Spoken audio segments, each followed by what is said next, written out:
Welcome back to Confidence Cafe. I'm so excited to have you back here. Tonight we are discussing a topic that is so dear to my heart that I know so many people have been asking me about. How to transform the traumatic events in our lives into our superpower. How can we transmute whatever happened to us in our childhood, in our relationships, into core confidence? And for that, I've invited someone who is not only an expert, but who managed to take severe events, traumatic events, and transform them into her superpower.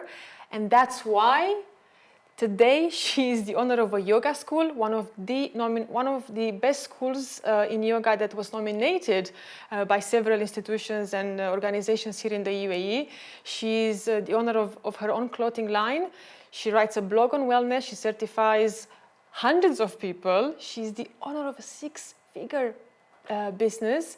And in my opinion, she's a badass businesswoman. So why Confidence Cafe? Well, I told you every single evening, every single time that we want to offer you a dose of caffeine and a dose of confidence. And that's why I want you tonight to just unwind, sit comfortably in your seats, and allow my guest to truly uplift your spirit with her impressive story. We are going to tackle confidence for women, confidence in business, how to truly build a business from the ground up, as she did. So please, without further ado, help me welcome Kaya Peters. Thank you so much. Thank you so much for accepting the invite to come to Confidence Cafe. Thank you so much for inviting me. How do you like your coffee? Well, I'm a little bit complicated with my coffee. I need almond milk, stevia, 1.5 shot of espresso, not too hot, not too cold. I'm that kind of customer. Yeah, and any sugar? Yeah. Stevia only. Stevia only. Yeah. So you will definitely come back to Confidence Cafe so I can get the chance to prepare the coffee in that way. Right now it's just a black coffee with lots of love. Okay, it will do for today. Welcome. So what is, in a way, the formula for transmuting trauma into confidence? Because I know you speak so much about this topic on your channels, especially on your Instagram channel. Mm-hmm. What is the formula? Yeah, how have you been able to go out of feeling the way you felt and becoming so strong, business-wise, health-wise, look-wise? Thank you. Well, I always just think that there is some sort of like higher power guiding our lives, and I think that the things that we experience, they must happen for a reason. At least in my own life, I really discovered that many of the things that I went through were there for a reason and were there to make me stronger and more empowered and more self-knowing. So I think we have a choice. We can choose for things to like really destroy us, or we can choose to take them and turn them into something positive. And that's pretty much a choice everybody needs to make on a daily basis, right? We all have like experiences in life and difficulties, negative things that we go through. Everybody struggles in one way or another, some a bit more severe than others, but yeah. On your Instagram, I want to go back to the fact that not too many people realize what a traumatic event is. And could you share your experience and could you share your definition of what is a traumatic event?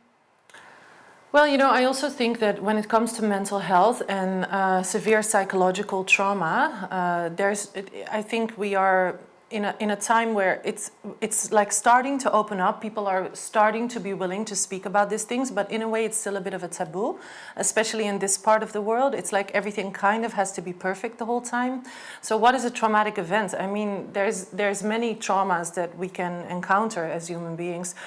Will it be physical abuse, sexual abuse, emotional abuse? But even, small things can be traumas for children. I mean, any small things like the parents going to work and leaving you at home. Exactly. This can be a trauma as well. It can make you feel neglected and unworthy. And I think essentially every human being has a similar trauma, which is something happened to them in their childhood which made them feel like they weren't good enough. And we all carry that trauma in one way or another. Some more severe than others, right?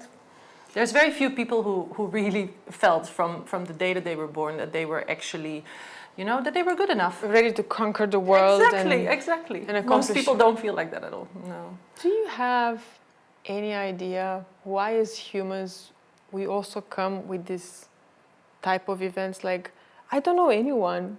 I haven't met anyone who can tell me, oh, my health, perfect. Emotionally, stunning.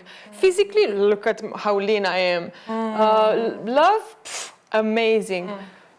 Do you have, any idea why is life like that? Do you have any wild guess? No, it's not a wild guess. I actually do know why life is like that, but it's a very spiritual thing that I would say, and I don't know if it makes sense, but the essence of human life is to experience duality. So it means that we are here on earth, in my opinion, or in my experience, we are here on earth to have certain experiences, and everybody chooses their own experiences, and we also come with karma into this life. So I think that, we basically just get a package of what we are meant to be experiencing in this life, and nobody has a package in which everything is perfect. And many times the struggles or the difficulties can teach us a lot about ourselves. So everybody comes with different life lessons.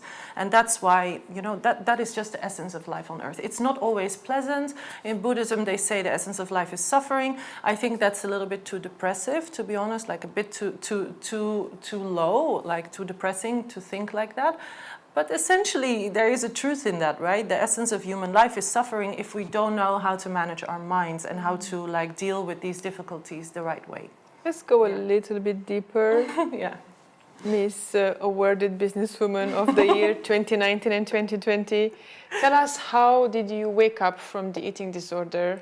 How did you feel in your body then? Tell us maybe the age. Yeah. And how did you make the choice? Because you said it's our choice to stay miserable or to choose to change. So how did you feel in your body? How did you see yourself in the mirror? And how did you manage to make the change? Well, the essence of an eating disorder is quite severe. I think people don't take it seriously enough. Like, I had bulimia for a really long time. But of course, when you develop an eating disorder, something much deeper is below that. And generally it has a lot to do with self-love and self-acceptance and feeling loved and accepted by, the people around you.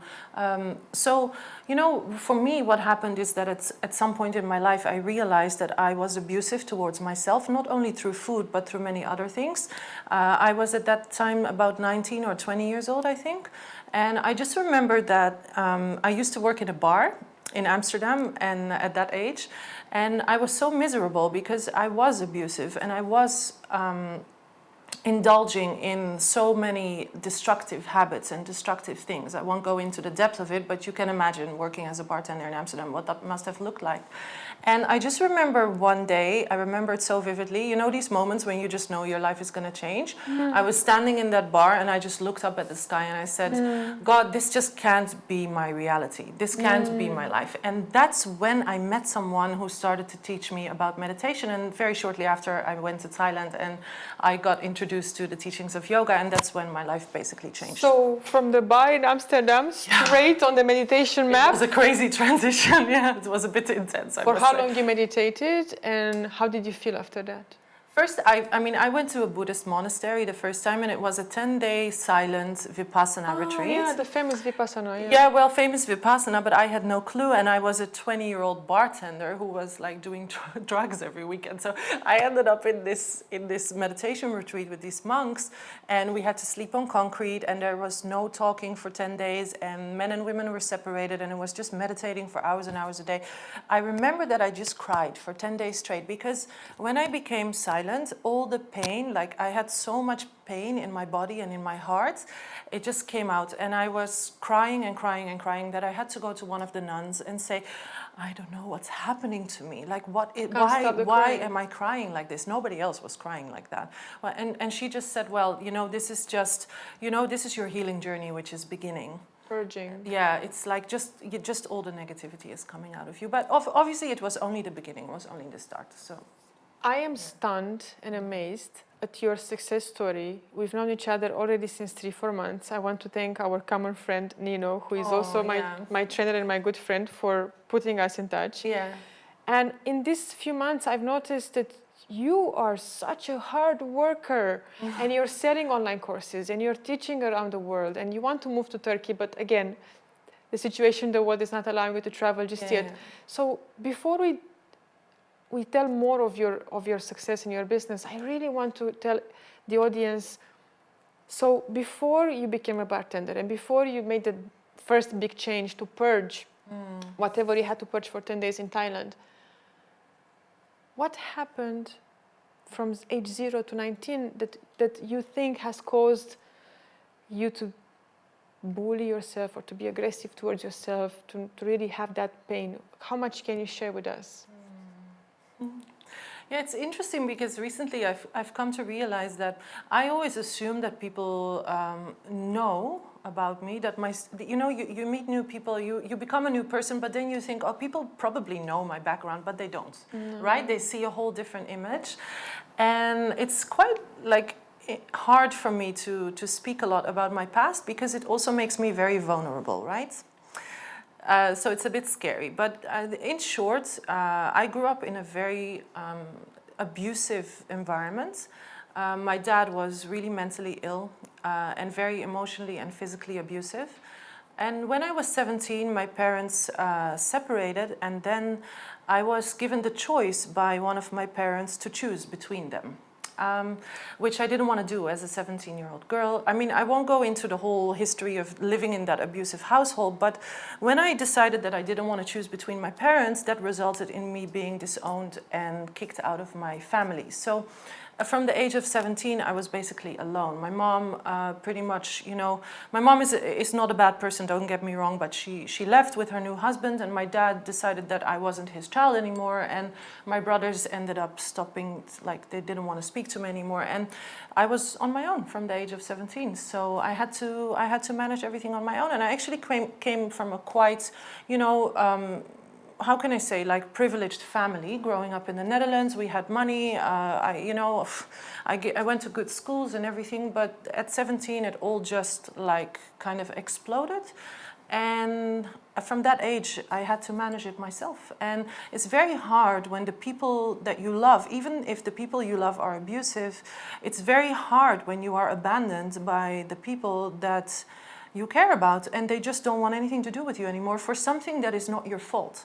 So one of the things that I find very interesting is that often when I tell this story, people say, yeah, but you must have done something. Right. But I actually didn't do anything. I just didn't want to choose, right. Which any normal child would say, right? I don't want to choose between my parents. So long story short, like it was abusive and it was a big trauma at the age of 17. So yeah. How long do you think it took you to truly look at that wound, clean it, and then choose to close it? Because that's what healing is. Acknowledging your pain, looking at it, and then finding tools around you to say, I'm going to close this wound because I love me.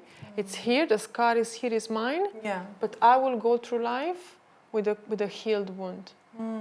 Right. No, it took a really long time, I have to be honest. It took a very, very long time for me to start feeling stability within myself, because for a very long time I felt like a loose bullet. I felt like I had nothing to fall back on. When you described your story, I felt like you are a tree that got unrooted. Exactly, that's what it felt like. I didn't know who I was anymore, and I had to rebuild everything. And when you're 17, you're so fragile, especially as a girl.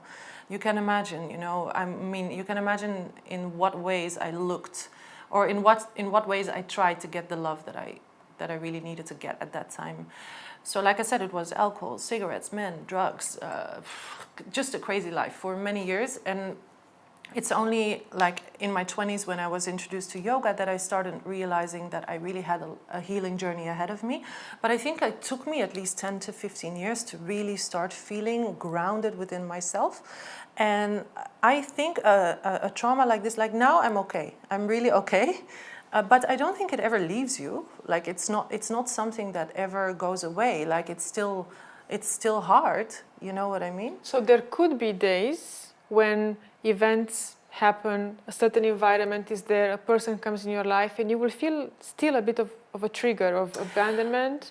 No, it's not like that. But it's more like I still grieve. there's like two sides to it. On the one hand, I can really enjoy seeing families together, but on the other hand, for instance, I have a bit of a fear of having children. You know what I mean? Because of what I saw when I was growing up. So I'm a bit like conflicted about, do I really want to have a family myself, or do I just want to be single and alone and not get into that mess? So of course, there's always a part of you which is going to be that wounded child, right? Like that's how I feel. But I'm very aware of it, and am I depressed on it? No. Am I suffering from it anymore? No. Am I at peace with my parents and my family? In that sense, yes.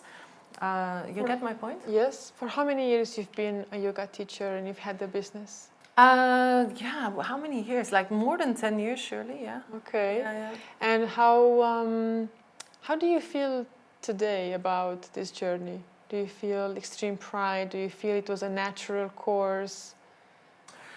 I feel like I had to, what I experienced was something I had to experience. I'm really sure about that. Like I'm convinced that it is, I'm convinced of the whys, why it happened, you know what I mean?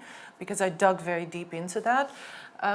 Because it's so empowering when you dig into it and you really choose to extract why this is also good rather than doing the common thing, which is, life is hard. Why me? This is so difficult. No, I can't do this because, you know, I'm hurt, right? So that's what I admire about you and about every single person who comes in this seat. I haven't had the chance to really say this out loud, but I'm inviting people and I'm cherry picking people who are 110% aligned in their strength.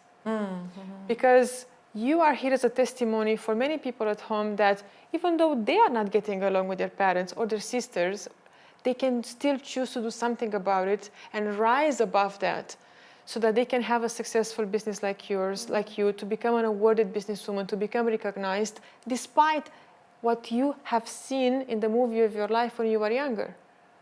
Yeah, and also, you know, a lot of the times, like what I believe is that our family relationships are a bit like, they tie us to our karma, like to what we need to experience in this lifetime, but it doesn't mean that you can't create a new family for yourself, and that's what I feel I have done in my life. I feel like I've just created a new family through my school, through my friendships. I feel like I'm highly nourished by the people around me. So, you know, I always feel like people are scared to break bonds with their family, even though they're very toxic sometimes.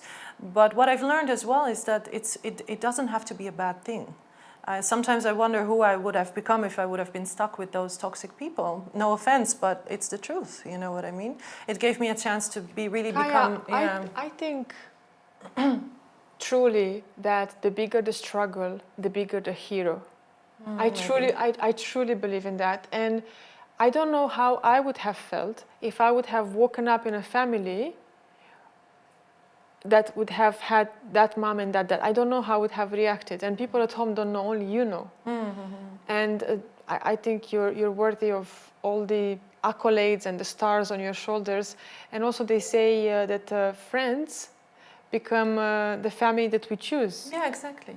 So to stand above that scenario and to say, I don't belong here, I know better, it takes much more strength.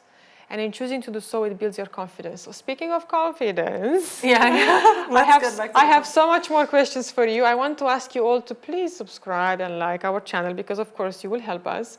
I want to thank my amazing team, Fat Cat Media, an amazing streaming solution company who is helping me. I have all this camera, the guys, the lights are here, helping us do this show for you. And also, all the questions that you have for Kaya, please let me know.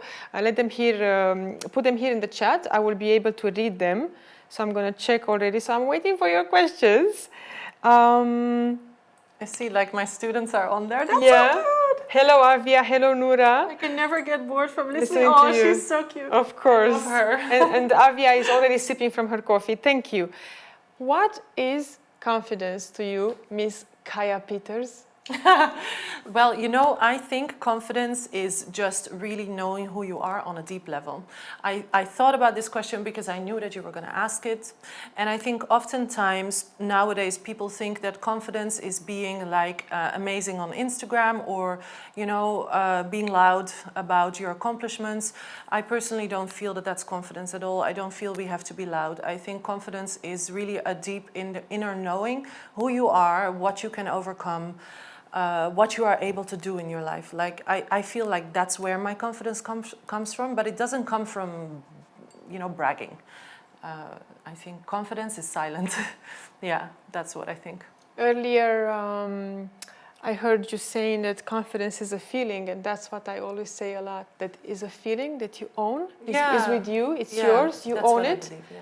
And every single person, I think, has worked for me and you know, can I say to the audience the truth and nothing but the truth, which is always the case in this when we've met, when Kaya was very curious to constantly get better and better and better, because that's why her business is successful, because she keeps on learning and educating herself.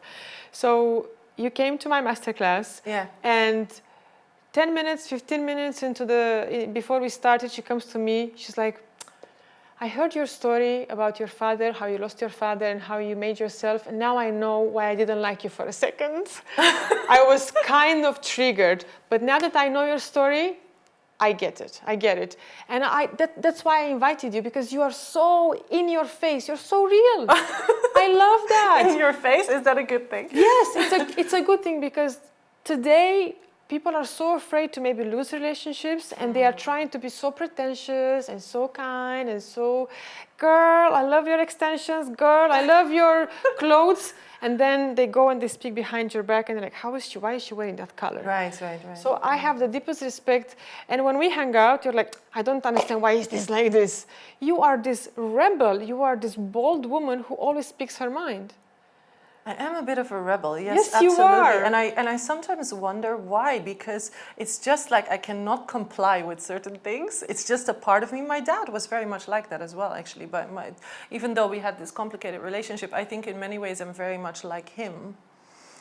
How couldn't you be? Rebellious. You carry him in your DNA. Yeah, exactly. And as much as, you know, all of us carry our parents.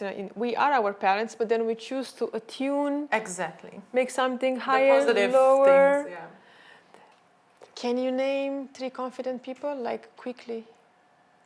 You, of course. Thank you. The way that you walk in front of an audience is something I really can learn from. Thank you. Confidence, I like Tony Robbins a lot, even though I find him sometimes a little bit on the cocky side, but that's, what can we do? He still really delivers a very powerful message, so I like him.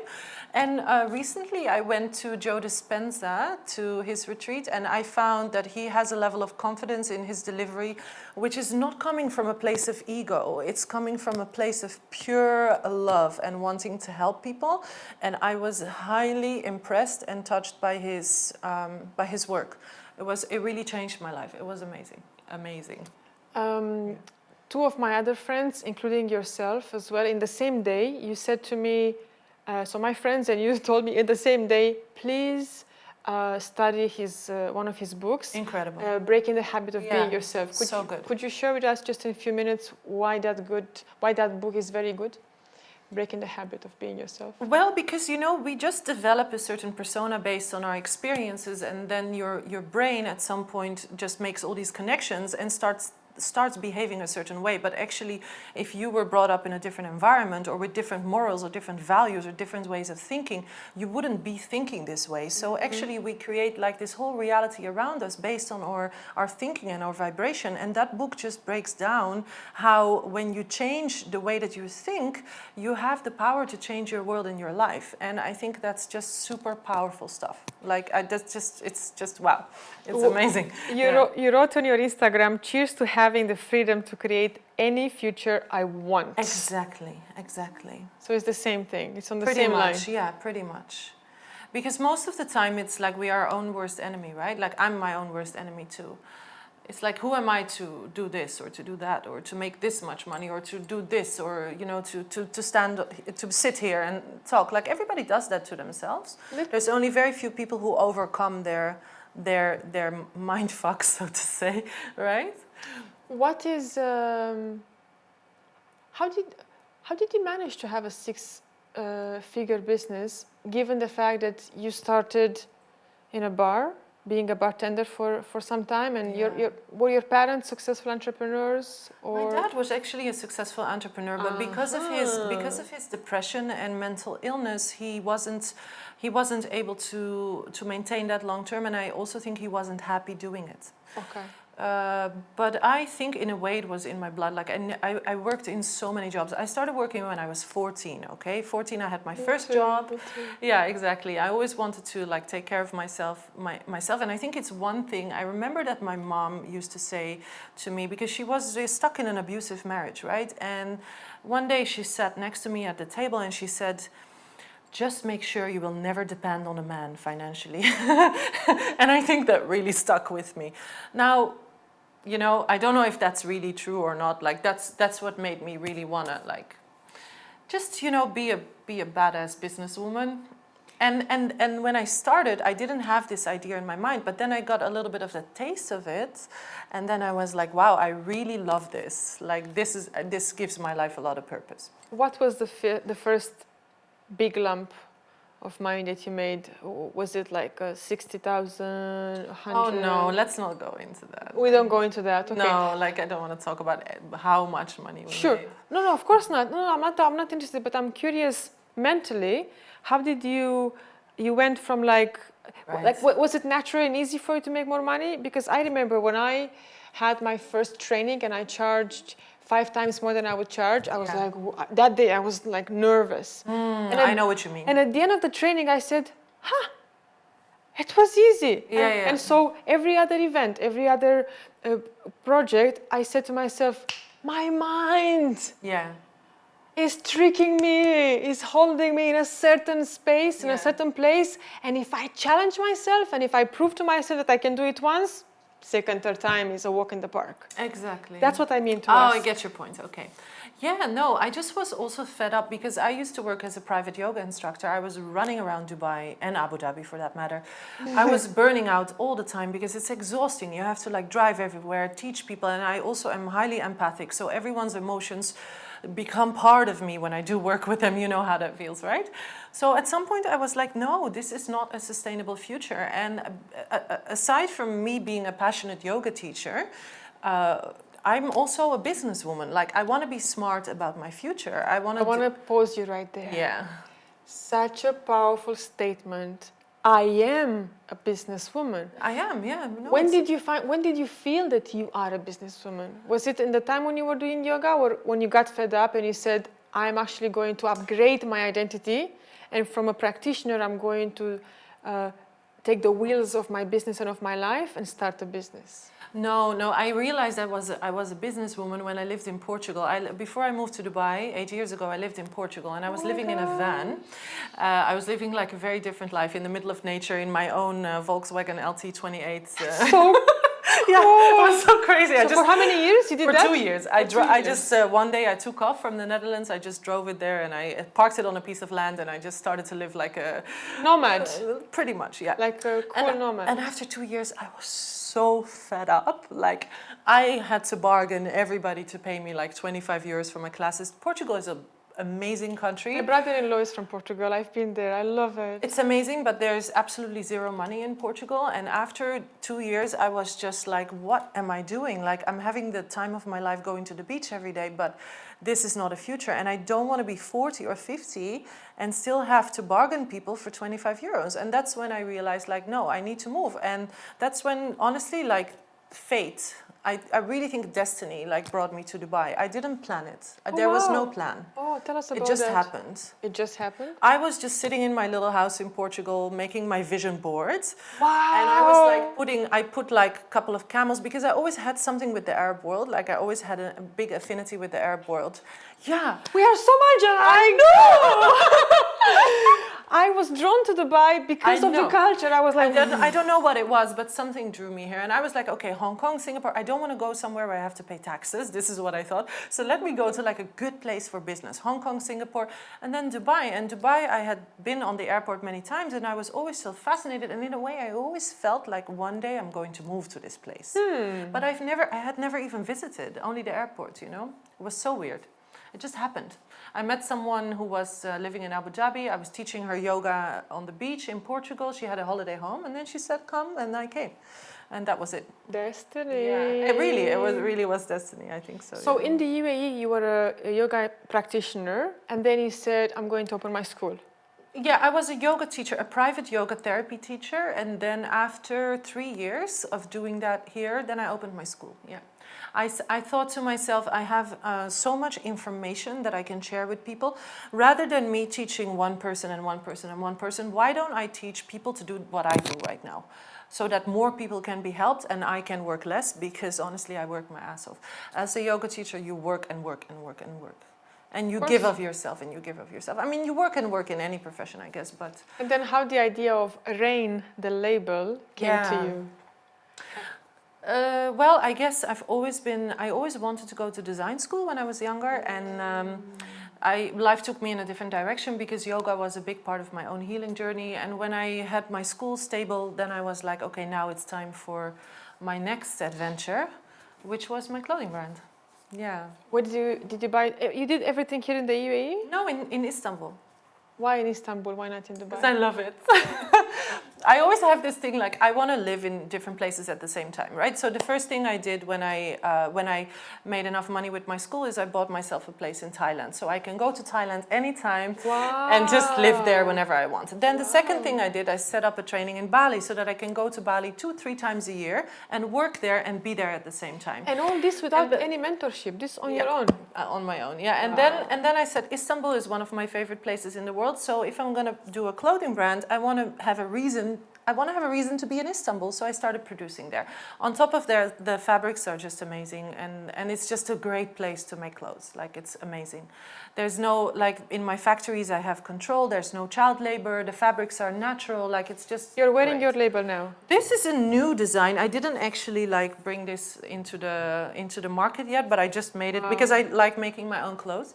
So I just, you know. It feels very silky. No, it's all like silk and I can't wait. I can't wait for my challenge. She doesn't know, but it's okay. Nothing that you can't handle. Right. And so, if people want to learn from you, they can obviously go to Kaya Loves, your website, your blog. Yeah, Kaya Loves is kind of a new thing. Like, I have a love for fashion, so it's more like a fashion blog, but it's also a mentorship program for people who want to start their own business in the lifestyle industry. So basically, I've taught a lot of yoga teachers how to get started with their own business, but you know, it doesn't limit itself to yoga. It is so expands to the full-fledged business. Exactly, yeah. Like, I mean, the principles that I apply to my yoga school can be applied to every single business in the world, right? So. I just love how congruent you are, because you taught yourself. You've spent so many years in working as of, and now you're feeling ready to truly impart this knowledge to other people. I really do, and I really think I really think that when you learn through experience, you can really speak from experience. You know, and people what I mean? feel it. I don't believe in like learning things from theory. Oh yeah, like let's read this book and then pretend that we are able to, you know, I don't know. It's better to have the experience, right? Are you ready for a tiny mini challenge? A mini challenge, yes. Just a mini one. What is your favorite word? Reverence. What is your least favorite word? Hate. What turns you on? Sex. What turns you off? I don't know. Like, negative people? Judgment turns me off. Oh, we have to talk about that. What sound or noise do you love? Okay, let's not do this. Like, seriously. What sound or noise do you hate?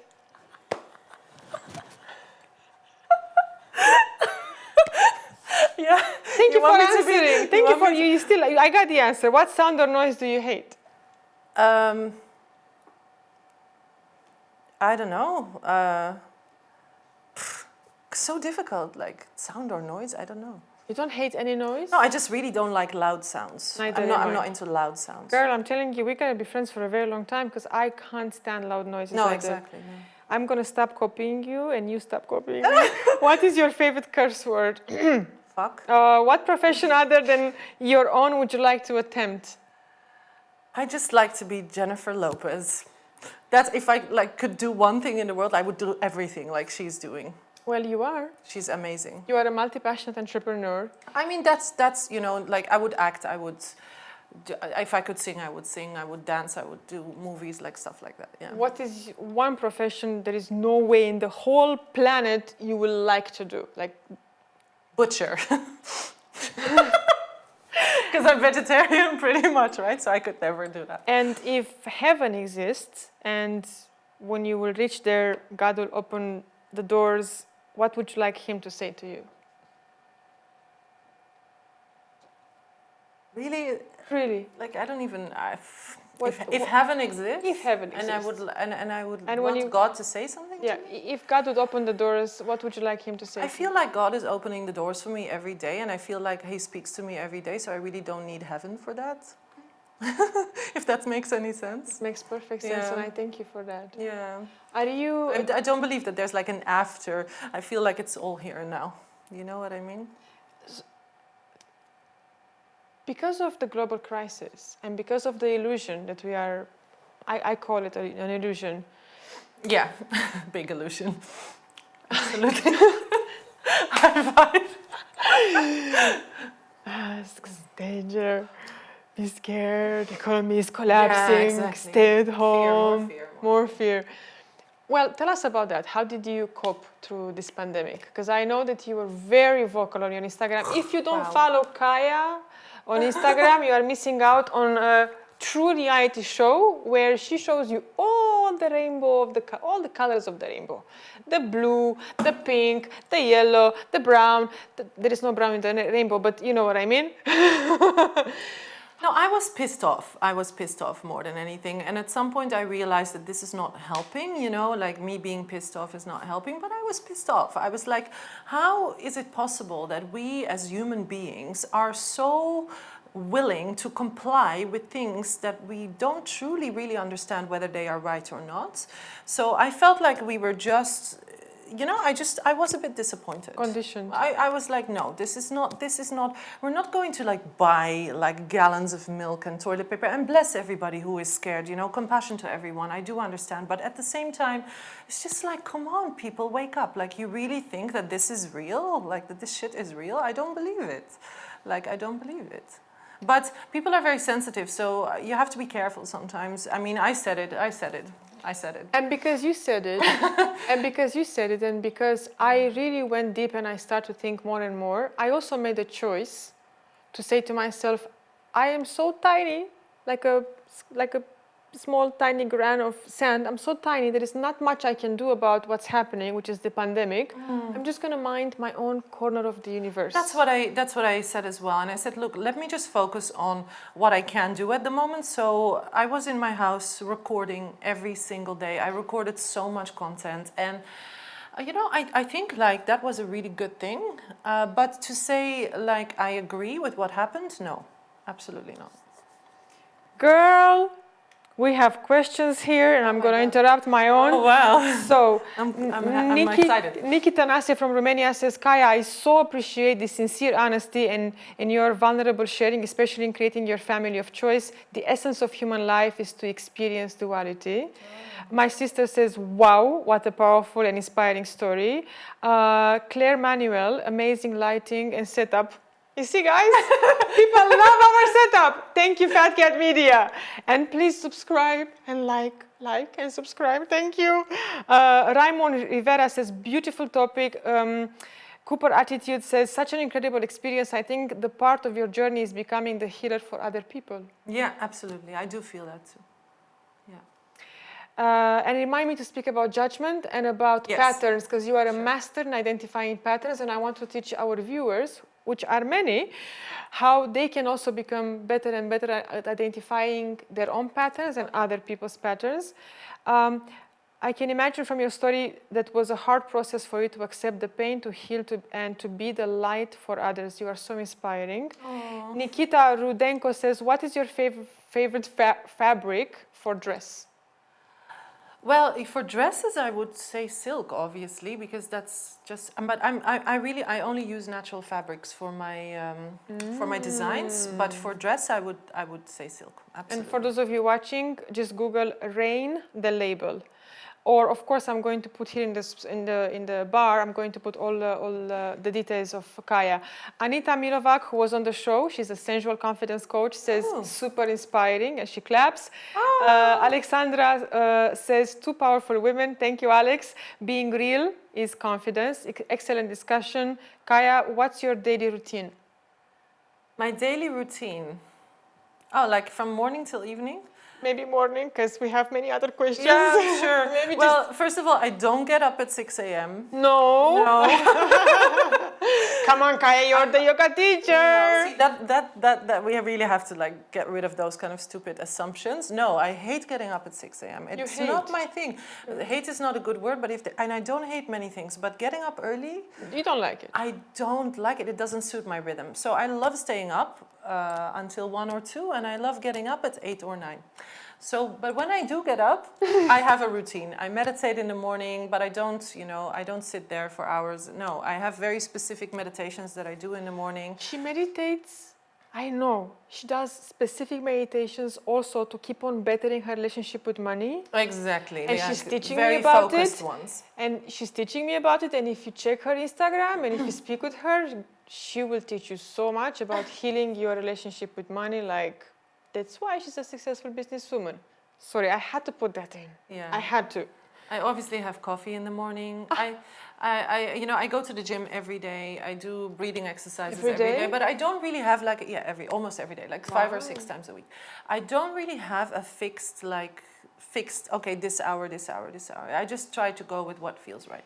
Earlier you said you are not really the disciplined type of person. No. So then, good, but please educate us, educate me. How did you manage to still have so many customers, so many clients across the world, be sustainable, be able to travel, buy whatever you want, start a label with not much discipline? Like, no, I'm going to write the recipe. Look, I'm disciplined when I need to be disciplined, but I'm highly effective when I do things. So when I need to do something, I do it fast and I do it properly. Then on top of that, I work on my business every day. But at the same time, I feel like the belief system that you have to get up at 5 a.m. in order to be successful is just a belief system. And you can also change that belief system to, I can get up at 9 or 10 and travel the world while being successful. I mean, if you want to create your own reality, you better adjust your beliefs to what you think is right for you. I want to sleep, like seriously. I really want to sleep. So my beliefs are you can be successful and at the same time have a pleasant rhythm. You don't have to beat yourself up. That is real damn confidence right there. To have your own lexicon, your own belief system that works for you. Absolutely. You feel aligned. It gives you results. Ça va. Nikki says, can you tell us your... Nikki is also asking for the morning routine. Thank you, Nikki.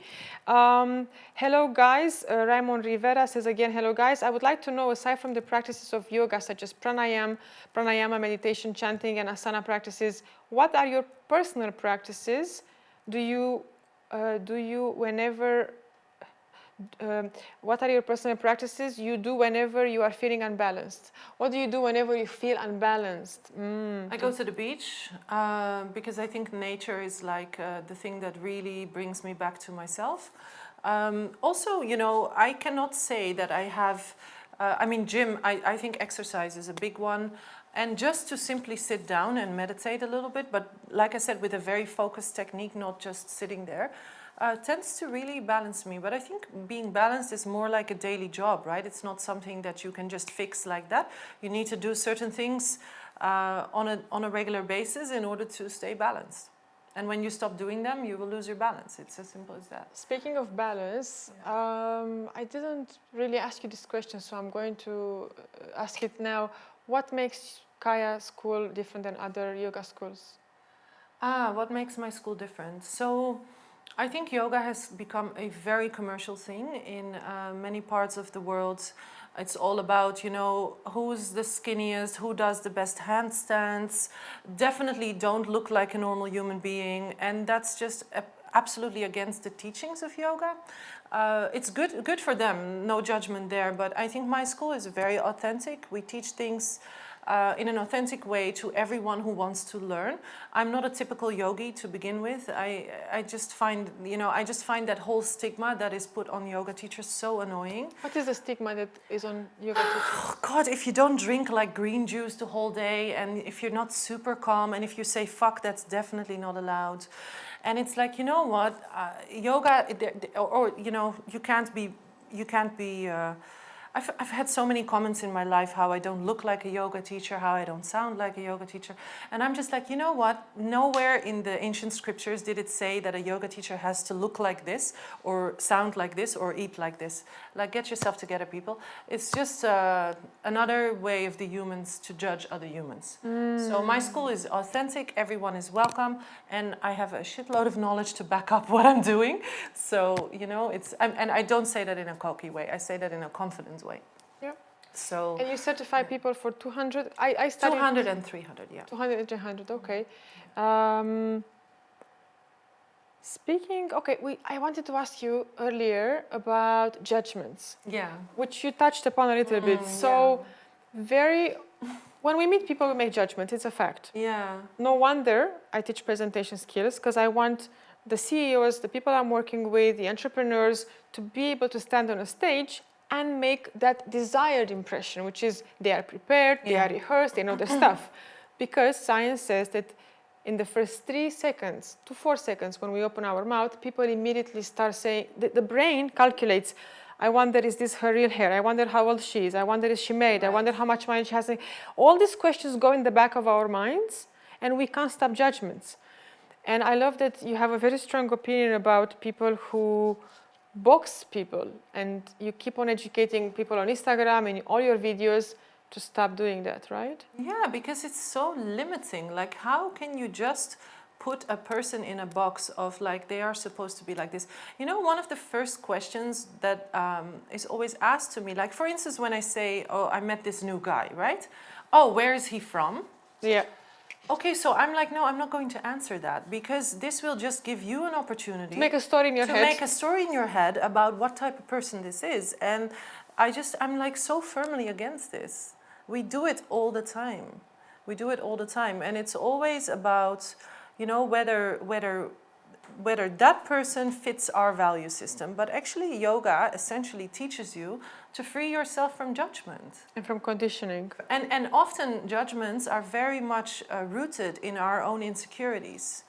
So judgments are rooted in our own insecurities. Yeah, when you reject something in another person, most of the time, not most of the time, I think all of the time, it has something to do with you. It has something to do where it either conflicts with your value system, or it has something to do with how you were raised or what you were taught, or it triggers something in you which disturbs you or annoys you. So I will give an example. I remember when I started my yoga career, I met a very famous yoga teacher, and she was always doing splits and backbends in a bikini on her Instagram. And at that time, this is like, let's say 8-9 years ago, I was, or maybe a bit shorter, but I was just about to get started in Dubai with my school, and I was so disturbed by her. I was like, who does she think she is? Why is she always half naked? Why is she making this much money? But you know, I had issues with money. I had issues with my body. I wasn't comfortable with myself. So this is why her presence, her just being herself, triggered me in so many ways. Now, looking back on it, I just love her because she helped me heal those parts, you know, internally. So judgments are always about ourselves, not about other people. There were 2 presenters from the UAE, when I started in 2010 and 2011, who bugged me and disturbed me so much. Oh, I've had the same experience. And now I realized that because they were so much better than me in all levels, look-wise, sound-wise, financially, they disturbed me, and I couldn't stand them. But then I've worked so hard to reach to their level, and then I realized that there was a strong desire for me to be like them, and that's why I couldn't. So you couldn't be that, and that's why you judge them, because that's what we do. a lot of the times women do this to each other, by the way. When a woman can't be you, you all of a sudden will have like an explosion of anger towards you, or jealousy, or she will say something nasty, but that's because she is not aligned with who she is. Because if you are truly aligned with yourself, there's no way that you can feel jealous towards another person, you know what I mean? You wish them the best, you truly wish them the best. Like we do for one another. Exactly. Your last post on Instagram really got me thinking. I read it, I saw the photos of you in 99 and of you in 2020, so 20 years ago. Yeah. And I was like, Kaya? Yeah, it was crazy. Kaya, we have to speak about this topic. We still have some time here on the show. So you said when you heal yourself, you change the way you look prettier. And we saw in your photo that you've sculpted yourself physically. Yeah. I know that you've changed financially, obviously. Yeah. But I want to learn more. How is it that when we heal ourselves, it actually shows on our face? Tell us more about the science behind it. Well, first of all, like, let me just clarify. When you grow up, you lose fat, right? I mean, your face gets sculpted. That's the way it is. And on top of that, we have like access to so many beautiful beauty treatments nowadays. So I'm not saying that you can change your whole look just like that. You can adjust. But when you let go of trauma gets stuck in your body. You will often hold on to extra weight, to water. Your expression will be different. The way that you look will be different. You will feel heavier. You will feel more dense. So when you let go of trauma, this shows in your appearance, and you look like a different person. And then if you combine that with working out, with taking care of yourself, with doing good facials, with eating well, with smiling, with massaging your face, all these things, of course you're going to look different. So for people, it's like really easy to assume that, you know, someone has done like plastic surgery or whatever, but actually it doesn't have to be the case. It can just simply be an inner transformation that radiates outwards. I studied and got certified for 200 of hours much before we've met, much before I knew that Kaya School exists. And I've learned a lot about the importance of movement. And my yoga teacher said that the emotions are actually trapped in the fascia. They are in your cells. Yeah. Your cells. Yeah, they become part of you, right? And that's why when people practice yoga, sometimes, you know, when you do a series of like really deep hip openers, people just all start crying. Like, it's a very emotional thing. It's a physical release of deep-rooted stuff. Yoga is not just an exercise form. It's detoxing, it's It cleansing. goes so deep, like combined with the meditation and all the breathing practices, and you just like, you bring things out of your physical body, out of your system, and that's why I love it so much. I don't love it for the handstands. I love it because it transforms people and it empowers people to know themselves better. And that has nothing to do with what a yogi looks like, what a yogi eats, what a yogi talks like. It has to do with, this is a practice that helps people. So everyone should learn that. You get my point? Could you please... What? Could you please stay aligned? What do you mean? In what you are teaching, and show us how confident you are in doing a headstand? I mean, now. Yeah, like you're the yoga teacher. But it's so hot and I'm like so cutely dressed. How can I like be doing a headstand? Well, if you want people to come to your school because you're so great and so good. Okay, but only if you join me. But you cannot. This will be like the Marilyn Monroe effect. Yeah, I cannot have a Marilyn Monroe moment. But would you do a headstand, please? A headstand, please. But how shall I do it? Like where? For the first time in Confidence Cafe. But where should I do it? Right here. I will move the chair. Only here? Okay, yeah. Fine. Yes. I'll do it. Headstand. I hope everything will stay in its place. It will. Should I keep my shoes on or should I take them off? However you are comfortable, but this is... How long should I stay in the headstand? 30 minutes. No! So this is the ultimate confidence test. Can she make a headstand? Yes, she can. It's so silly. Okay, I will do it. So which way? I just go this way? Yeah, do you need my help? Do I hold something? No, it's fine. Like, I'll just do it this way. I hope I won't get like stage fright and fall over. Right? The master at work. With shoes on. The master at work. Can I just do a video on my phone? Wow! Let me just say, wow! Wow, you are the freaking master, confident, everything. You can come down whenever you want. Just so silly. You're so amazing. I've never done a headstand with like cute heels on. Headstand, live on YouTube. Girl, high five. High five. You absolutely freaking rock the world. I can't wait for people to see that. Okay, wow. then. Well, they just saw it, no? Whoa, I mean, to see what they will comment. So when I did my first headstand against the wall, I was crying and shivering because... Fear. Fear. Because you were overcoming so many fears. Because you are going against like gravity. Yeah, exactly. What happens when you are a beginner and you want to do a headstand? It really depends on the person. I mean, people have different fears, right? Like they have different blockages. So for a lot of people, headstand doesn't have to be a trigger, but it can be. So for me, it was a huge one. Yeah, sometimes certain breathing practices are triggers. Sometimes meditation is very triggering for people. It just brings up all sorts of stuff. It's just very interesting to see how these teachings can just bring people to better levels within themselves. It's just very interesting for me to see that you did a headstand live on YouTube and now you're going back into the topic as if nothing happened. I love it. I've been doing it for 15 years, right? 15. So like now, yeah, I started in my early 20s, so let's say close to 15 years. So this is like presenting, what presenting is to you. Fine. Right? Fine. Okay, now I have to fix all my clothes and stuff. You're looking stunning. You're looking stunning. Okay. You said to me when we were having another coffee, not at 9 p.m., but earlier, you said to me, Andrea, you have this pattern. Oh, yeah. And you said you're very good. She made this claim. I'm very good at identifying patterns. Yes, and you were. No, I really am good at seeing. So what happens to me is this, and this all happened after, okay, I don't know if I can say this, but this is like, say whatever I can you say want. what I want, right? So I did a lot of like journeys with ayahuasca, plant medicine. And Officially, Kiani from Mind Valley just said yesterday on his live that he constantly does psychedelics. No, not constantly. He does. Like constantly is not necessary. Not constantly, as in a few times a year to help him. So like more authors, more leaders. It helps exactly. a lot. So I was always a highly empathic and highly intuitive person. But when I started doing plant medicine journeys, my intuition really got to a new level. I think I actually had like an experience where my third eye opened, and it all sounds very like uber spiritual, but it happened, and I'm not that uber spiritual person, by the way. But the thing is, like, what did it give me? It gave me the ability to see why people do certain things or why they develop certain illnesses.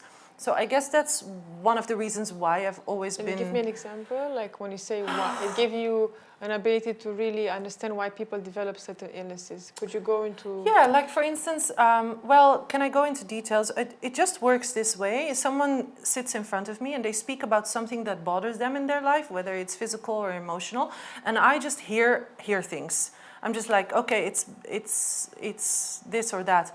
And you know, everyone has that ability, by the way. It's not only me, like everyone has this ability to be highly intuitive, but we block it by sitting on our phone the whole day, by eating bad quality foods, by not getting any nature, by not meditating, by sitting in artificial air behind a computer all day.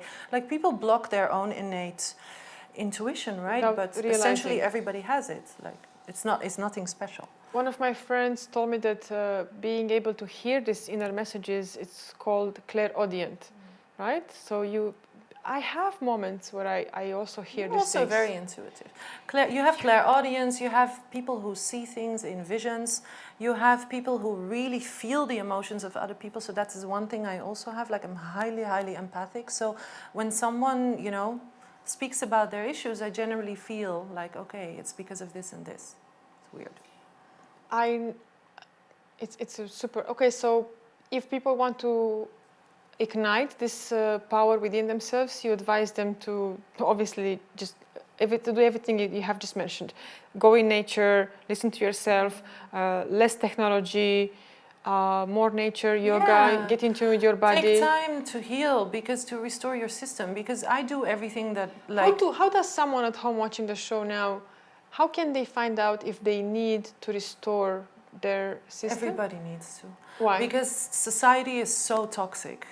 We really live in a toxic life. Like it's the truth. And you just need to go away 2 or 3 times a year to reset. Detox, Everybody has to. reset, Yeah. reboot. Yeah, I do it all the time, 2 or 3 times a year. Tell us about the meditations with money. How can people improve their relationship with money? What do we still have a few more minutes. Oh, only a few more minutes. How can you improve your relationship with money? Well, you know, one of the biggest things that I have learned is that money is not a positive or a negative thing. It's a neutral resource, and you can choose how you want to receive that in your life. So aligning yourself with the energy of money and not with the energy of stress. So with the energy of abundance, right? Like being grateful for everything. What does it mean to align yourself with the energy of money? To feel that. And how to do that, especially today when you see so much evidence that things are collapsing. What evidence? Do we know whether the evidence is real? Just don't. I haven't watched the news in 20 years. Like, get out, throw your televisions out, I would say. You need to be with your own energy. I believe that even if the whole world is going to hell around us, not that I would like that, but even if that happens, you can still create your own reality. I mean, it's not like it doesn't affect me, right? Sometimes I also... Of course it affects because you. everybody is also like that. Right. Don't spend money right now. Don't do this. Don't do that. Oh, no, you shouldn't do this right now. Oh, no, you better, like, move to a smaller house. I'm just like, guys, like, really? No, I believe in an abundant universe. I believe that I will be provided for, whatever the circumstances. And I think it's because of that belief that I'm still okay. Right? You're very much okay. Tell us more about the entrepreneurial course. How do you help? Do you cater mainly to yoga teachers? No, people who want to build a business based on their passion. So that can be anything, right? But I'm not a tech advisor, like, let's just say it that way. So what is your strength and what do you offer in the course? I really, like, one of the things that I really dissect is what is your life path? Because a lot of people just have no idea what they are actually meant to do. I believe that if you are truly connected to your life path, you can make mistakes, but it can't really go wrong. If you're not sure, or if you're just starting a business because you think you'll make money with it, or because your family wants you to do that, or because you think it's smart, generally, you know, a lot of people fail because they don't make the right choices, and they are not connected to what they are meant to do. So that's a big part of the course, like figuring out who you are and what you really want to bring into this world. Like, what is your service? How long is the course? It's a 12-week course, but it's not only about finding your life path. It's also about actually putting together proper business plans, how to adjust your mindset to the entrepreneurial journey, how to dissect your relationship with money, like where are your triggers and where are your blockages when it comes to money. Oh my God, it has so many things. It's a 12-week online course. It's a lot of content. Obviously, if people want to find it, I'm gonna put all the details here. Oh my gosh. So we covered trauma, we covered your story, we covered money, the courses, judgments, clearing the traumas from the system and being more beautiful. Do you feel proud of who you have become?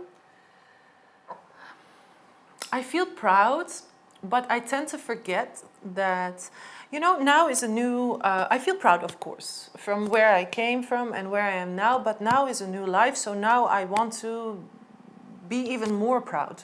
I want to do even better, right? So I have a big job ahead of me, a big ambition ahead of me, and I think that I've had my period of feeling proud and grateful for what I have accomplished, but I'm really ready for the next step right now. Transition. And in the next step, there is always a bit of tough love, like, come on, like, you know, get it together now.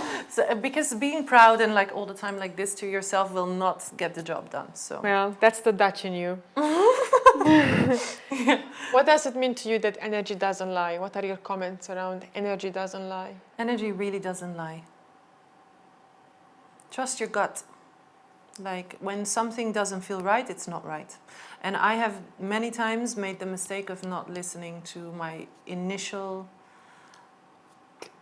like, something is off. And then I was like, no, but...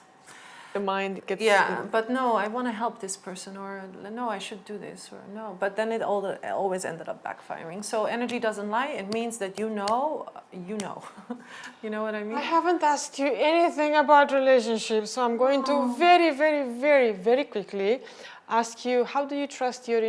What are your list of requirements? How do you want your ideal partner to look like? What are your standards around an ideal relationship that you would like to build? You know what, Andrea, I truly believe that there are certain people who are from your soul family, and there's a reason why you meet them, and at that stage it has nothing to do with looks. I could say, oh, I want him to have 6 packs and I want him to be rich, and like all those things that we say, but love is not about any of those things. And for me, I've always felt like when I meet a soulmate, I know it. Okay. And none of those things are important. Okay. You know what I mean? Straight up. Love should be pure. It shouldn't be about things or bodies, or it should be about heart to heart, you know? Girl, Anyway. like in every show, Yeah. I do pick something very special to encapsulate. Wasn't that like special enough? I don't know. I am going to offer you something. Oh. So, I mean the whole headstand situation. That wasn't you being so raw and bold, thank you. I take a bow. I'm going to quickly check if we have any more questions on the live chat. Sure. Only appreciation, but high class. Nikki says, high class headstand. And Alessandra says, well done, you were amazing. High class headstand, okay? High class. Especially, so pay attention. Yoga teacher, headstand at any time, live, wherever, in your own clothing line. Chapeau. So girl, Elizabeth Cady Stanton, who is an American leader, she had a major role in the American empowerment, women empowerment. She said something that I think you do on a daily basis, and it's, I think, the foundation of your business and of who you are. So Elizabeth said, the best protection every woman can have is courage. Yeah. You had the courage to choose your path, to let go of what was not working, to heal whatever had to be healed, to follow your dream of having your own clothing line because you always loved fashion, and to be authentic and real anywhere, on YouTube Live, on Confidence Cafe, on Instagram, when we meet and we eat and we just walk on the beach. And for that, I just think that you are one of the most courageous women and people that I have talked and I've witnessed growing in their business. And thank you for being on Confidence Cafe. Can I just say one more thing? Yes, like, you can. I highly believe in women's empowerment, but I just want to say that I actually feel that people need to be empowered, not only women. Yep. Even though women are great to empower, I love doing things for women because I am a woman, but in the end, people need to be empowered, and we can't all be empowered women and then leave men behind being disempowered, because that would create a whole imbalance too. Men need to be empowered too, and actually women can empower men really well. Absolutely. So You know what I mean? I have the same core belief about inclusion. I just wanted to beautifully. No, I totally understand. Yeah. Just Wonderful. small Always. side note. always. So be rest assured that I'm certainly inviting you here on Confidence Cafe to talk more, I would love to. even more about business. Anytime. But for now, I want to thank you, and I want to thank you at home for watching the show, for being here with us. We are going to come up every Tuesday and every Friday with amazing individuals who just ooze confidence like Kaya. And my only ask is to definitely subscribe and like on the channel, to leave us your comments. And thank you so much for being here tonight with us. Thank you.